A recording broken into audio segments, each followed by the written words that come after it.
Hello, and thank you for joining me for this overview of the 2024 Green Communities Competitive Grant. My name is Mark Grabinski, and I am the Deputy Director of the Green Communities Program. Some of the topics that I'll touch upon in this video are changes to this year's grant, eligibility, award limits, project categories, evaluation criteria, tips, and some basic application logistics. If I don't answer your question today, don't fret. We have regional coordinators that can be contacted to help find an answer to your question. Questions can also be posted to COMBIZE as noted in our competitive grant program opportunity notice. Speaking of COMBIZE, our competitive grant is on the public site as of today. It can be accessed by navigating to www.combize.com and entering the code you see on the screen in the search bar. Or, if you don't want to type in all those letters and numbers, you can email one of us on the team and we'll send you a link. As of today, we stand at 291 green communities, and we anticipate that number to grow even more again in the next year. We are considered the energy hub for all Massachusetts cities and towns, not just designated green communities. But of course, we dedicate a lot of our time to the Green Communities Designation and Competitive Grant Program, this video included. With regard to eligibility, before applying to the competitive grant, a green community must be in good standing. Good standing as it relates to the grant eligibility means that a community has submitted its annual report on time and addressed any outstanding issues for Block 1 by March 21st. For Block 2, that date is April 5th. What we are looking for in the annual reports is that the 5 criteria the community has originally designated for are still in place. You can check with your regional coordinator to verify the status of your annual report. Communities also need to have expended and closed out all outstanding designation and competitive grants to be eligible to apply for a 2024 competitive grant. The green community must have submitted the final grant report by February 2nd and addressed any outstanding issues by March 21st to apply for Block 1. To apply for Block 2, it must close out any outstanding grants by August 30th, 2024 and address any outstanding issues by October 11th, 2024. Before we go on to the next slide, I want to bring your attention to the top part of the screen. The icon is on most of the slides in this presentation and is there to help the user navigate to the pages in the Program Opportunity Notice, or PON, that the slide references. In the event of any inconsistency or conflict between the information contained in this video, slide deck, and the Program Opportunity Notice, the PON shall be referred to as the official document. One change that was made this year is an increase in the traditional and prescriptive project totals for applicants who are applying for projects that directly benefit environmental justice communities.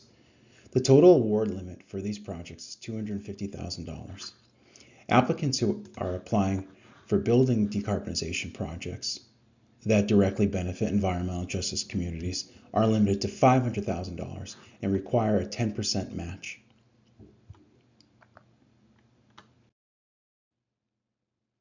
Communities considering applying fully or partially for projects that directly benefit EJ communities should pay close attention to page 3 of the Program Opportunity Notice. Simply saying the town has an EJ community within its borders is not a good enough justification for approval. The project narrative must consider more than the project's location in an EJ community. The narrative should demonstrate an understanding of the EJ community's burdens and describe how the project will directly benefit the EJ population. Application narratives should include both measurable and qualitative elements. Similar to past years, we have 2 different funding limits for communities that have received less than $1 million and communities that have received more than $1 million in past cumulative Green Communities Competitive Grant Awards. The award limit this year for applicants applying for projects that do not directly benefit EJ communities and have received less than $1 million in past Green Communities Competitive Grant Awards is $225,000. Applicants who are applying to building decarbonization projects under this award limit are limited to $500,000 and require a 25% match. The award limit this year for applicants applying for projects that do not directly benefit EJ communities and have received more than $1 million in past competitive grant awards is $125,000. Applicants who are applying to the building decarbonization projects under this award are limited to $500,000 and require a 25% match.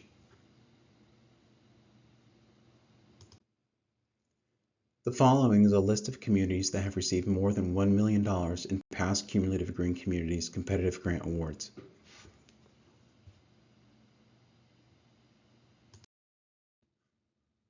Also similar to past years, there are award limits on LED lighting. LED lighting in buildings can only be funded for public schools. If the lighting is supporting an EJ project, the limit is the award amount, which is $250,000. For non-EJ projects in communities that have received less than $1 million in competitive grant awards, only $100,000 of the $225,000 award limit can be used towards LED lighting. For non-EJ projects in communities that have received more than $1 million in past competitive grant awards, only $50,000 of the $125,000 award can be used towards LED school lighting. The total traditional and prescriptive grant award requests for all grants cannot exceed $250,000. The $225,000 and the $125,000 award limits exist for non-EJ benefiting projects. For communities that have received less than $1 million in past competitive grant awards, $225,000 of that request can be for projects that don't directly benefit EJ communities. However, there is still $25,000 that the community can request for EJ benefiting projects while still staying under the $250,000 award limit. Similarly, for communities with greater than $1 million in past grant awards, $125,000 of that request can be for projects that don't directly benefit EJ communities. But these communities can apply for $125,000 in EJ benefiting projects in addition if they can identify a project or projects that meet these criteria.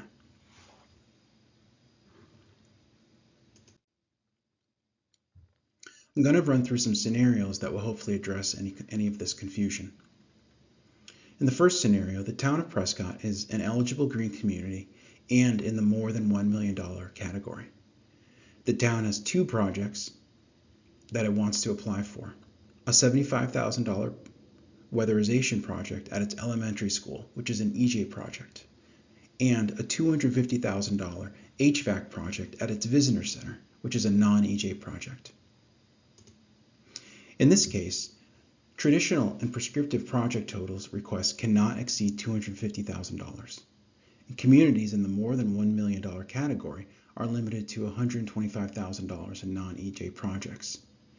So Prescott can apply for a total of $200,000, $75,000 towards the EJ weatherization project, and a non-EJ project, $125,000 at the visitor center.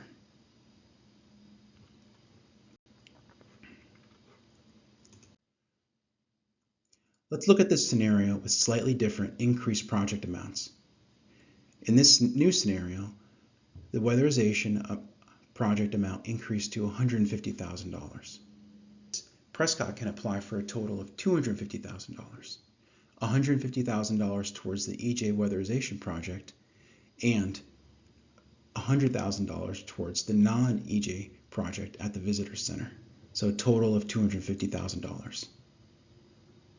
The town isn't spending more than their $125,000 limit on non-EJ projects, and they're staying under the total project limit of $250,000.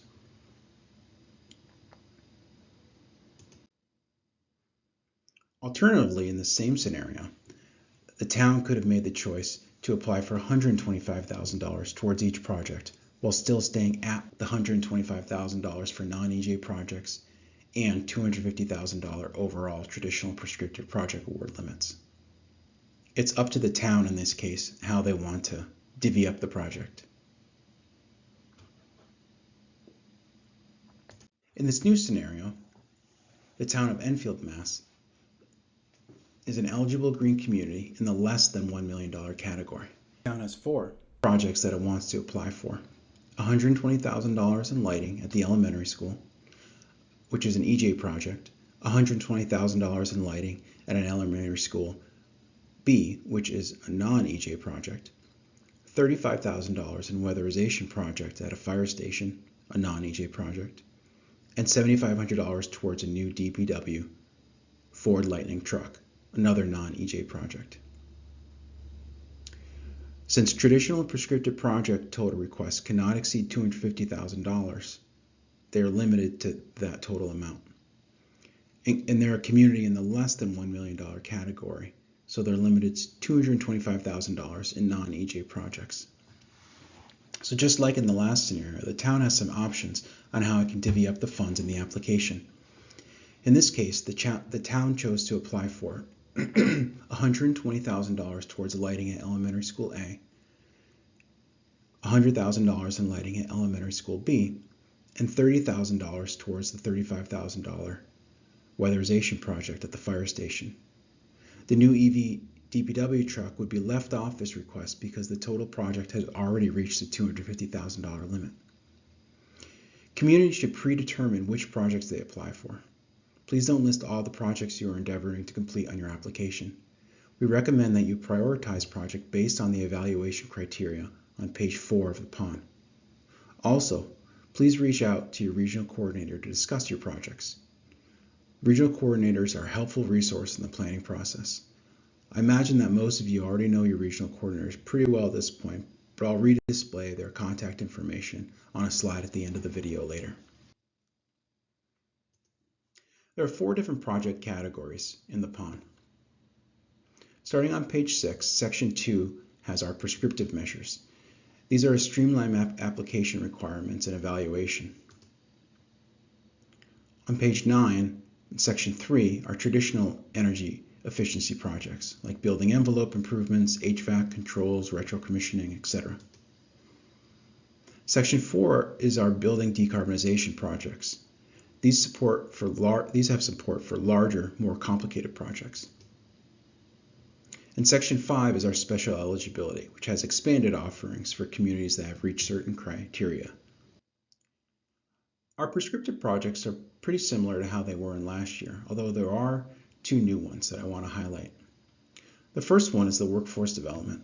We have heard from some municipalities that they would like to train their existing employees on new energy-related technologies that they may be adopting. Training examples may include advanced HVAC systems and heat pump maintenance and repair, building controls training, building operator certification, electric vehicle maintenance and repair, and electric vehicle station installation and maintenance.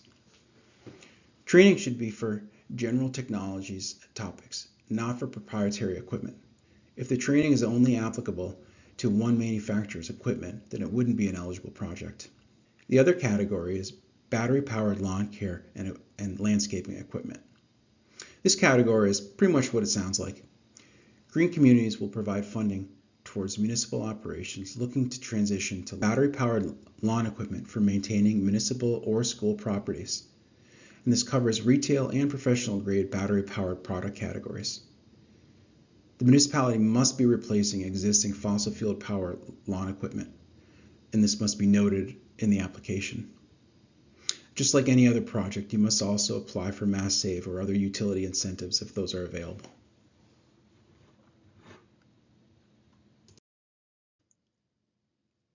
The traditional energy efficiency projects are also pretty similar to last year. There has been some rearranging and updating of the categories, but for the most part they're the same, aside from category K. Repairs to existing renewable energy systems. Awards in this category can be used to maintain or repair behind-the-meter renewable energy systems that are inoperable or malfunctioning. Systems must be owned by the municipality and tracked in Mass Energy Insight. Repair is a replacement of the system's critical components that restore equipment to its original production levels, as in the inverter repair or replacement, production tracking system, repair or replacement, replacing damaged PV panels, repairing wiring or mounting systems. Some ineligible uses are expanding renewable energy systems beyond the capacity from the original installation amount, or existing or ongoing maintenance contracts such as cleaning.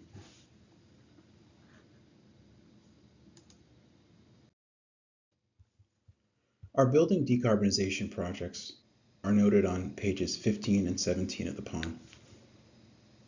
These are comprehensive building decarbonization projects that extend beyond the typical grant in implementation time and cost and are ready for immediate implementation.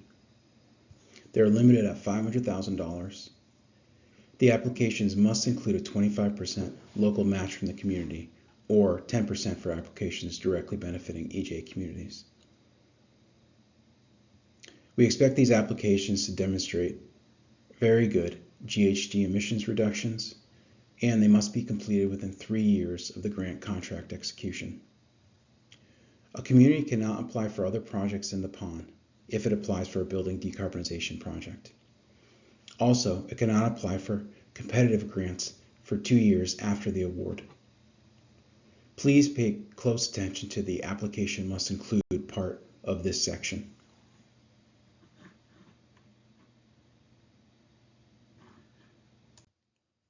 Specially eligible communities are applicants that can apply for additional qualified projects if they have met the normal application criteria, eligibility criteria to apply for a Green Communities competitive grant, as well as have been a Green Community for 6 or more years and have achieved and maintained a minimum of 15% energy reduction in their energy reduction plan target for 3 years or more, and have not had any violations in meeting the 5 criteria in the past year.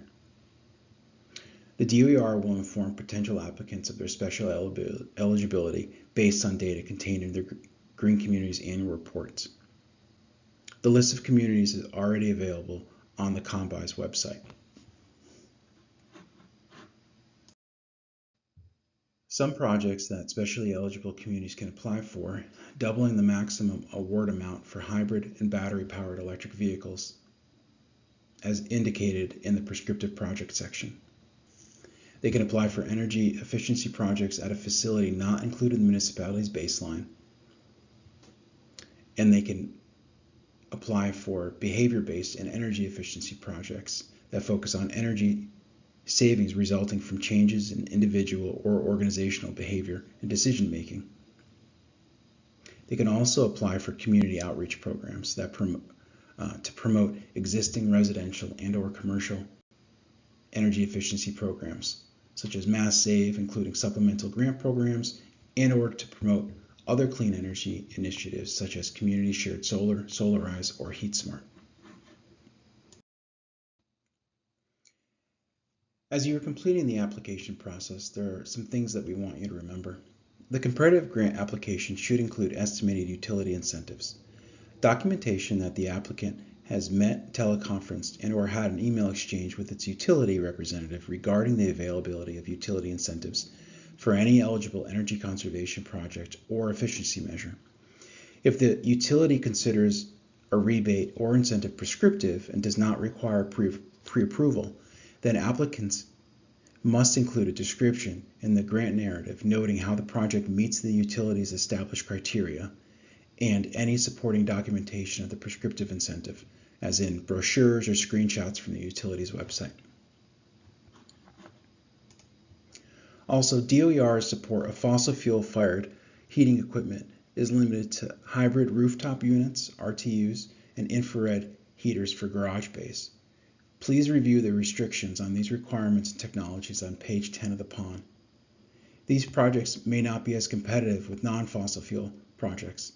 As noted in the evaluation criteria, priority will be given to projects that limit and/or eliminate the use of fossil fuels through strategic electrification. As noted throughout the PON, there are sections that say the application must include. You will see this included throughout, and please pay close attention to what this is requesting you and include that in the application.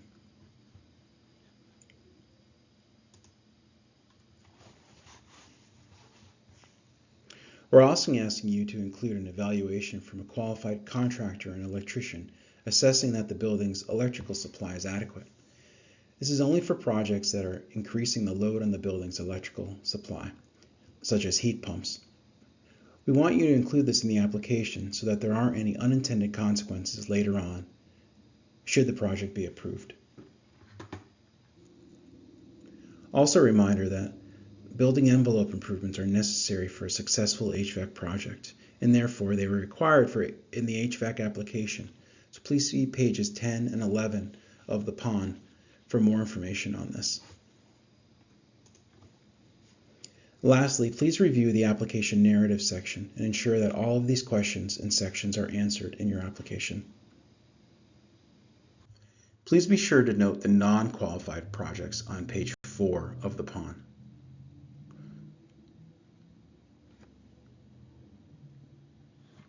We ask that communities submit grant-related questions through COMBISE. Block 1 is due April 19th, 2024 at 5 p.m. Questions for Block 2's deadline are September 20th, 2024 at 5 p.m. Do not submit your applications through COMBISE though. You must use DOER's online application portal, which is iMeet Central. Please follow the instructions in the PON and reach out to a regional coordinator for any clarification. Once you've submitted your application through iMeet, this is the confirmation that you would receive. After users have submitted the application, they will also receive an email from Jane Pfister confirming receipt of the application and the number of files that were uploaded. Here are the email addresses, cell phone numbers, and smiling faces of our regional coordinators.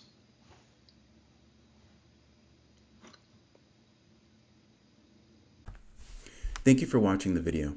As I mentioned earlier, in the event of any inconsistency or conflict between the information contained in this video, slide deck, and the Program Opportunity Notice, the Program Opportunity Notice will be referred to as the official document.